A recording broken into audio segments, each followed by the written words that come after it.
Hello, Ghost Addicts. Thank you. Welcome to the show. Today we have a terrifying ghost story for you. Yes, we are reading The Empty House by Elgernon Blackwood. Oh, yeah. And the music today is provided for by Grammy-nominated composer of ambient, Celtic, and electronic music, Catherine Nuke. Please check out her beautiful music at catherineduke.com. It's in the summary. If you'd like to give us a 5-star review, we'd be so grateful. And if you can subscribe to our YouTube channel, that will help support us. And if you'd like to make a donation, PayPal me anonymous content or buy me coffee Sneakies. So let's start the story of the empty house. Okay, great. So I'm just going to give you a real quick little overview of the plot. So Jim Shorthouse is a gentleman who is asked by his elderly spinster sister, Aunt Julia, and Aunt Julia calls on her Jim Shorthouse to spend the night with her in a haunted house that, of course, is empty. And it is a house that is most ordinary looking in a row of identical houses in the square, but they say it is so disagreeable that no one should stay in the home for long. And the hauntings date back a century when a murder was committed by a jealous stableman. In a fit of rage, the jealous stableman went upstairs into the servants' quarters during the night, chased a girl downstairs to the landing, and threw her over the banister stairs. Oh, so Shorthouse is summoned by his Aunt Julia at 10:30 to the house number 13 and the square. Ooh, feeling a little nervous, everyone? Oh, yeah, the empty house.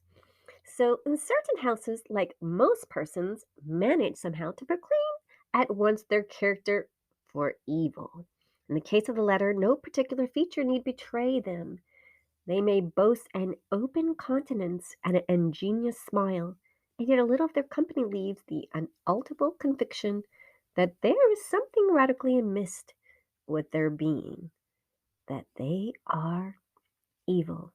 Willy-nilly they seem to communicate an atmosphere of secret and wicked thoughts, which makes those in their immediate neighborhood shrink from them as from a thing diseased.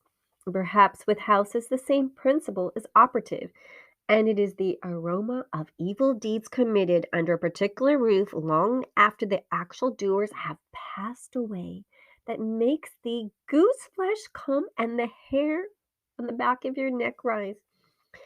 Something of the original passion of the evildoer and of the horror felt by his victim enters the heart of the innocent watcher, and he becomes suddenly conscious of tingling nerves, creeping skin, and a chill of his blood. He is terror-stricken without apparent cause. There was manifestly nothing in the external appearance of this particular house, number 13, to bear out the tales of the horror that was rumored to reign within. It was neither lonely nor unkempt. It stood crowded into a corner of the square and looked exactly like the other houses on the either side of it. It had the same number of windows as its neighbors, the same balcony overlooking the gardens, and the same wide steps leading into the heavy black front porch. That's a sign, black front porch. And in the rear, there was the same narrow strip of green with neat box borders running up to the wall that divided it from the backs of the adjoining houses. Apparently, too, the number of chimney pots on the roof was the same, the breadth and the angles of the eaves, and even the height of the dirty area railings. So similar houses, identical. And yet this house in the square that seemed precisely similar to its 50 ugly neighbors was a matter of fact entirely different, horribly different. Wherein lay this marked invisible difference is impossible to say. It cannot be ascribed wholly to the imagination, because persons who had spent time in the house, knowing nothing of the facts, had declared positively that certain rooms were so disagreeable that they would rather die than enter them again, and that the atmosphere of the whole house produced them symptoms of genuine terror, while the series of innocent tenants who had tried to live in it and been forced to decamp to the shortest possible notice was indeed little less than a scandal in the town. Oh my, my, my, my. When the short house arrived to pay a weekend visit to his Aunt Julia in her little house on the seafront at the other end of town, he found her charged to brim with mystery and excitement. He'd only received her telegram that morning, and he had come anticipating boredom. Oh, but the moment he touched her hand and kissed her apple skin and wrinkled cheeks, he caught the first wave of her electrical condition. The impression deepened when he learned that there were to be no other visitors, that he had been telegraphed for with a very special objective. Something was in the wind, and something would doubtlessly bear fruit. For this elderly spinster aunt with a mania for psychological research had brains as well as willpower, and by hook or crook she usually managed to accomplish her ends. The revelation was made soon after tea, when she sidled up close to him as they paced slowly along the seafront in the dusk on a long walk. "I've got the keys," she announced in a delightful yet half awesome voice. "Got the keys to the house till Monday. Shorehouse, the keys of the bathing machine, or?" he asked innocently, looking from the sea to the town. Nothing brought her so quickly to the point of feigning stupidity. "Neither," she whispered. "I've got the keys of the haunted house in the square, and I'm going there tonight." Shorthouse was conscious of the slightest possible tremor down his back. He dropped his teasing tone, with something in her voice and manner thrilled him. She was in earnest. "But, dear aunt, you can't go to that home alone." "That's why I wired for you," said Aunt Julia. Shorehouse turned to look at her. The ugly lined, enigmatical face was alive with excitement. There was a glow of genuine enthusiasm around her face like a halo. Her eyes shone. He caught another wave of her excitement, and a second tremor, more marked than the first, accompanied it. "Thanks, Aunt Julia," he said politely. "Thanks awfully. I shall accompany you, indeed. I should not dare to quite alone. To go alone," she went on, raising her voice. "But with you, I should enjoy it immensely. You're afraid of nothing. I know that. Oh, thanks so much, Julia. Is anything likely to happen in this spooky haunted house?" "A great deal has happened," she whispered, "though it's been most cleverly hushed up. 3 tenants have come and gone in the last 3 months, and the house is said to be empty for good now." In spite of himself, Shorthouse became interested. His aunt was so very much in earnest. "The house is very old indeed, and the story, an unpleasant one, dates a long way back. It has nothing to do with the murder committed by a jealous stableman." "Oh, it has to do with the murder committed by a jealous stableman," she said, "who had some affair with a servant in the house. Oh, and one night he managed to secrete himself in the cellar, and when everyone was asleep, did you know that this guy crept upstairs to the female servants' quarters, then chased this poor innocent girl down into the next landing, and before anyone could come down to rescue her, her body was thrown over the banister into the hall below." "My word! And the stableman?" "He was caught, I believe, and hanged for murder. But it all happened a century ago, and I was not able to get more details of the story." Shorthouse now felt interest thoroughly aroused, but though he was not particularly nervous for himself, he hesitated a little on his aunt's account. "On one condition," he said at length. "Nothing will prevent my going," she said firmly. "But I may well hear your condition, my boy." "That you guarantee your power of self-control if anything really horrible happens, you know, old girl. I mean, that you are sure you won't get too frightened." "Jim," she said scornfully, "I am not young, I know, nor are my nerves, but with you I should be afraid of nothing in the world." Oh, this of course settled it for Shorthouse, who had no pretensions of being other than a very ordinary young man. An appeal to his vanity was irresistible. He agreed to go with his aunt, of course. Instinctively, by a short, sort of subconscious preparation, Shorthouse kept himself and his forces well in hand the whole evening, compelling a contemplative reserve of control by that nameless inward process of gradually putting all the emotion away and turning the key upon them, a process difficult to describe, but wonderfully effective, as all men who have lived through severe trials of the inner man well understand. Later it stood in him good stead. But it was 10:30 when they stood in the hall, well at the glare of the friendly lamps and still surrounded by comforting human influences, that he had to make his first call upon the store of collected strength. For once the door was closed, and he saw the deserted, silent street stretching away white in the moonlight before them, it came to him clearly that the real test that night would be dealing with two fears instead of one. He would have to carry his aunt's fear as well as his own. And as he glanced down at her sphinx like countenance and realized that it must assume no pleasant aspect in the rush of real terror, he felt satisfied with only one thing in the whole adventure, that he had confidence in his own willpower to stand against any shock that might come. So slowly they walked down the empty streets of the town. A bright autumn moon silvered the roofs, casting down deep shadows. There was no breath of wind, and the trees in the formal garden by the seafront watched them silently as they passed along. To his aunt's occasional remarks, Shorthouse made no reply, realizing that she was simply surrounding herself with mental buffers, saying ordinary things to present herself thinking of extraordinary things. Few windows showed light, and from scarcely a single chimney came smoke or sparks. Shorthouse had already begun to notice everything, even the smallest details.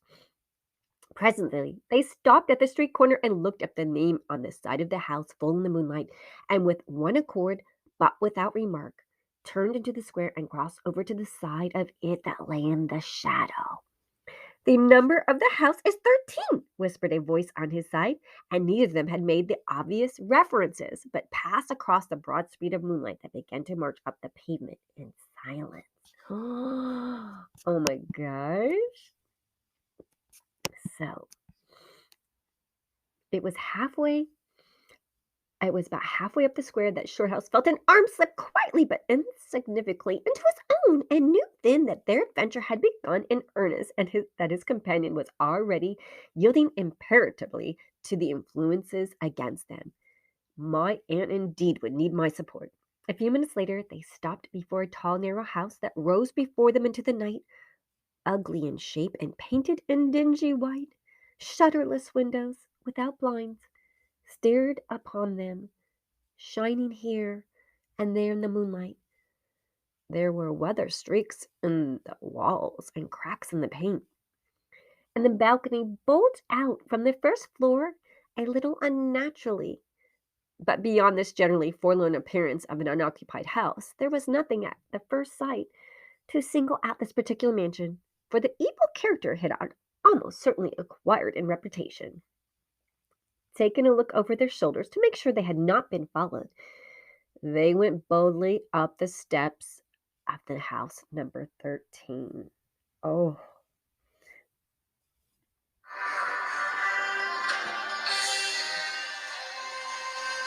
And Shorthouse and his aunt walked up the steps and stood against a huge black door that fronted them forbiddingly. But the first wave of nervousness was now upon them, and Shorthouse fumbled a long time with the key before he could fit it into the lock at all. For a moment, if truth were told, and they both hoped it would not, for they were prey to various unpleasant emotions as they stood there on the threshold of their ghostly adventure, Shorthouse shuffling with the key, and hampered by the steady weight on his arm of his aunt, certainly felt the solemnity of the moment. It was as if the whole world, for all experience, seemed at that instant concentrated on his own consciousness, were listening to the grafting noise of that key, and the key he had in his hand. It's like, why wouldn't the door open? And a stray puff of wind wandered into the empty street woke a momentary rustling of the winds behind them, but otherwise this rattling of the keys was the only sound audible, and at last a turn in that the lock, the heavy door swung open and revealed a yawning gulf of darkness beyond. With a last glance, the moonlit square, they passed quickly in, and the door slammed behind them with a roar that echoed prodigiously through the empty halls and passages. Oh! But instantly, with the echoes, another sound made itself heard, and Aunt Julia leaned suddenly so heavily upon her nephew that he was taken a step backwards to save himself from falling. A man had coughed close behind them, so close that they seemed that they must have actually been by his side in the darkness. What was that? What? With the possibility of this practical joke on his mind, Shorthouse was at once swung his heavy stick in the direction of the sound, of the laughter, but there was nothing there, nothing more solid than the air. He heard his aunt give a little gasp behind him. There's someone there! There's someone here, she whispered. I heard him! I distinctly heard him! Be quiet, aunt, he said sternly. It was nothing but the noise of the front door. Oh, get a light quick, she said, fumbling with a box of matches, opened it upside down and let them fall, and with a rattle onto the stone floor. The sound, however, was not repeated, and there was no evidence of retreating footsteps. There was no one there. I know I heard a sound. In another minute, they had the candle burning, using the empty end of a cigar case as a holder. And when the first flare had died down, he held the impromptu lamp aloft and surveyed the scene. Dear old girl, I've got the lamp, and I'm looking into the house, and it was dreary enough in all conscience, for there is nothing more desolate in all the abodes of men than an unfurnished house and dimly lit, silent and forsaken, and yet tenanted by rumor with the memories of evil and ghostly stories of violence. They were standing in a wide hallway. On their left was the open doors of a spacious dining room. In the front hall ran ever narrowing into a long dark passage that led apparently to the top of the kitchen stairs. The broad, uncarpeted staircase rose in a sweep before them, everywhere draped in shadows, except for a single spot about halfway up where the moonlight came in through the window and fell on a bright patch on the boards. This shaft of light shed a faint radiance above and below, lending to the objects within its reach a misty outline that was infinitely more suggestive and ghostly than complete darkness.